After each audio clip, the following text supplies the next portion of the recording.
নমস্কার।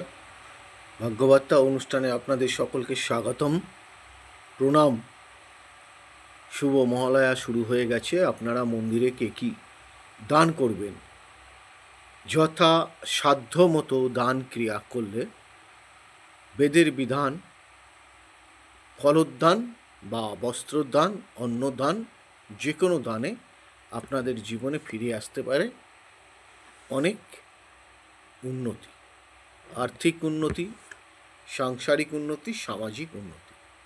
যে কোনো মন্দিরের পেতলের কলস, তামার কলস অবশ্যই আপনারা দান করতে পারেন, পেতল অথবা তামা, এটা মনে রাখবেন। যে কোনো মন্দিরে আপনারা দেশলাই দান করবেন, আর অন্ন দান করবেন, সেটা গোবিন্দভোগ চাল অবশ্যই।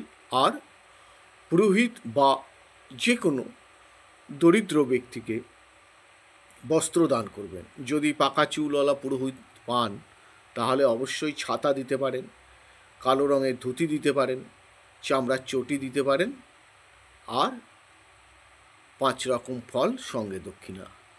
এইগুলো এই কালী পুজো অবধি যদি আপনারা এই ক্রিয়াগুলি করতে পারেন তাহলে আপনাদের খানিকটা যে প্ল্যানেটগুলো অশুভ প্রভাব রয়েছে খানিকটা উদ্ধার আপনারা পাবেন। মানে কীরকম ইমপ্রুভমেন্ট পাবেন খানিকটা।